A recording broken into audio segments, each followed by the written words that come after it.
পদ্মার ভাঙন রোধে ৫ বছর ধরে চলছে মুন্সিগঞ্জের লৌহজংয়ে পদ্মা সেতুর ভাটিতে তীর সংরক্ষণ এবং স্থায়ী বাঁধ নির্মাণের কাজ।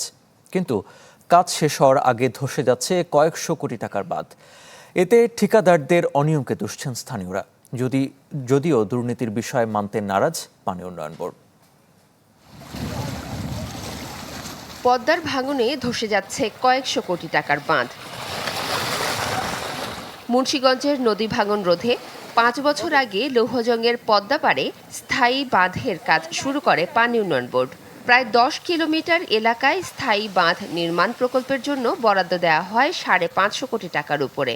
২০২৫ সালে সেই কাজ শেষ হওয়ার কথা, কিন্তু কাজ শেষ না হওয়ায় দ্বিতীয় দফায় মেয়াদ বাড়ানো হয়। কাজ শেষ না হতেই বর্ষায় পদ্মার আঘাতে ধসে গেছে বাঁধের ৩০ মিটার এলাকা।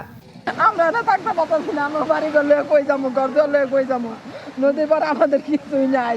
কত টাকা খরচ করে আমরা বাড়ি এক বাড়ি বুড়ি সব গেছে, একটু জায়গায় কিনা লেখালে থাকতে দিয়ে গেলে আমরা কোথায় যেয়ে থাকবো। জিও ব্যাগ চলে গেছে, ভেঙে যেতেছে, যা দিয়ে গেছেন ভেঙে যেতেছে। স্থানীয়দের অভিযোগ, ঠিকাদারদের কাজে গাফলতি এবং প্রকল্পের নিয়ম না মানায় কাজ সমাপ্ত হওয়ার আগেই ভাঙন দেখা দিয়েছে। একই সুর স্থানীয় সংসদ সদস্যের। ৪ বছর ধরে বাঁধ আছে।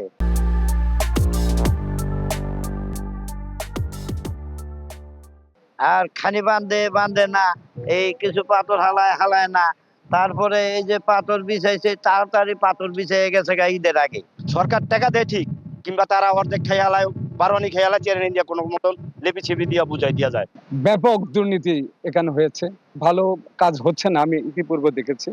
যার প্রমাণ হয়েছে যে গত কয়েকদিন আগে গাউদিয়া যে ভাঙনটা, যেখানে সিসি ব্লক দিয়ে করা হয়েছে, সেই ব্লকগুলো সেখান থেকে চলে গেছে।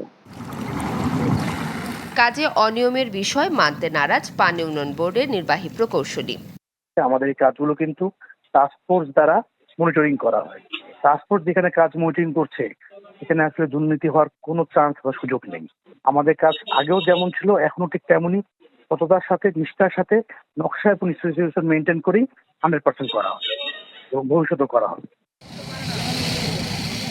গত মে মাসের শেষ দিকে লৌহজংয়ের পদ্মা সেতুর ভাটিতে তীর সংরক্ষণ ও স্থায়ী বাঁধ নির্মাণ প্রকল্পের কাজ শেষ না করেই ঠিকাদাররা চলে যাওয়ার অভিযোগ রয়েছে। Desk report, channel 24।